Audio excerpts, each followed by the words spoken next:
नमस्ते बच्चों। पिछले हम वीडियो में देखा सोना और लोहा। उसके लेखक है रामेश्वर दयाल दुबे।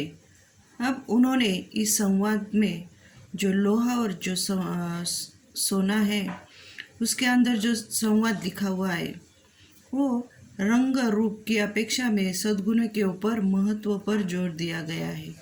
अभी ये सोना और लोहा वो दोनों के अंदर जो संवाद है वो एक दूसरे को कम ज़्यादा सोचते हैं, दिखाते हैं, उसके ऊपर दिया है। तो हमारा रंग रूप कितना भी अच्छा हो, लेकिन हमारे अंदर अगर सद्गुण अच्छे हैं तो वो बहुत महत्वपूर्ण है।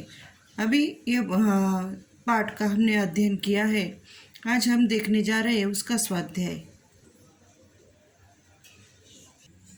उसका प्रश्न क्रमांक पहला है, कथन के सामने सही और गलत का चिन्ह लगाओ। एक नंबर है, युद्ध में लोहे के अस्त्र शस्त्र काम देते हैं।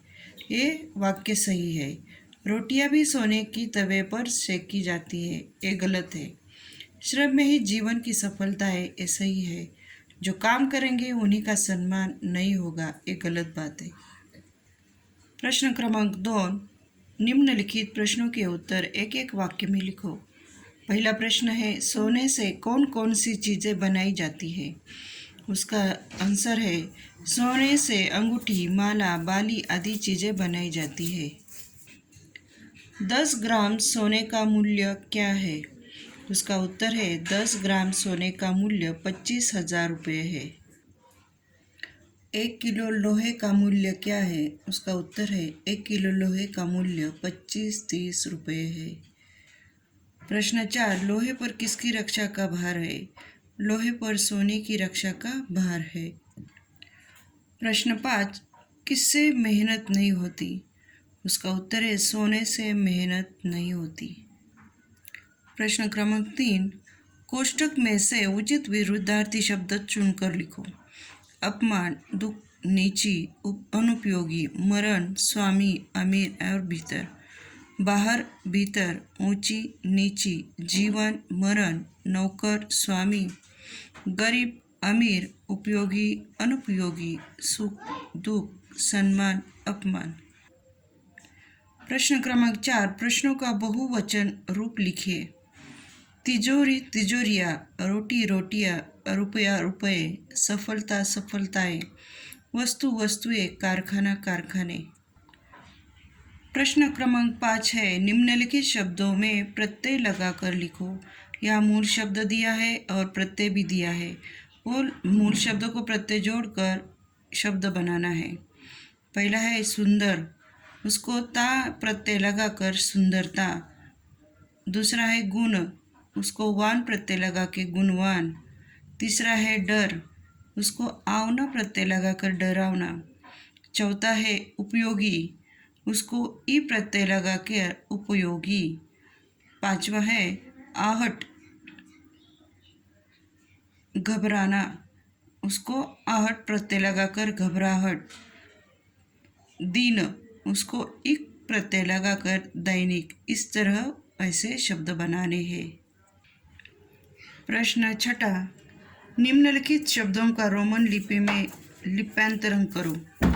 यहाँ जो भी शब्द दिए हैं उसका इंग्लिश में वर्ड्स लिखना है। यहाँ देखो और लिखो। प्रश्न क्रमांक 7, निम्नलिखित कारकों का अपने वाक्य में प्रयोग करो। इधर के, ने, को, से, का, की, के, में, पर, अरे ऐसे प्रत्यय दिए हैं। उसको करता, ने क्या है? करता। सलील ने बच्चों को पढ़ाया, ने ये करता इधर। राम ने रावण को मारा, रावण को एक कर्म है। नेहा साइकिल से स्कूल जाती है, से एक करण है। और संप्रदान को, श्याम ने राजू को किताब दी, राजू को ये संप्रदान है। से ये अपादान है, गंगा हिमालय से निकलती है। और संबंध में काकी के, का तनिका का भाई धवल है, तनिका का ये संबंध है। मनु की बहन रेणु है। मनु की ये संबंध है। पूर्वी के भाई राम और श्याम, पूर्वी के ये संबंध दर्शक है। अभी उसके आगे है अधिकरण में और पर आता है। कमरे में बिल्ली है, मेज पर पुस्तक है और सबसे लास्ट अरे ये संबोधन है। अरे हिमानी तुम कहाँ हो। सदैव ध्यान में रखो, प्रत्येक का अपना अपना महत्व होता है। प्रत्येक वस्तु का अपना अपना महत्व होता है। कोई भी छोटा अथवा बड़ा नहीं होता। बड़ी चीज़ जितनी उपयोगी है, छोटी चीज़ भी उतनी ही काम की है।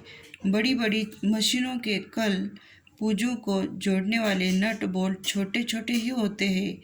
सोना अगर कीमती धातु है तो लोहा मजबूत और रोजाना काम वाली धातु है। अभी खोजबीन में रुपये या नोट पर लिखी कीमत कितनी और किन भाषाओं में अंकित है ये बताना है। और स्वयं अध्ययन में सद्गुणों को आत्मसात करने के लिए क्या करोगे, इस पर आपस में चर्चा करनी है। बाय।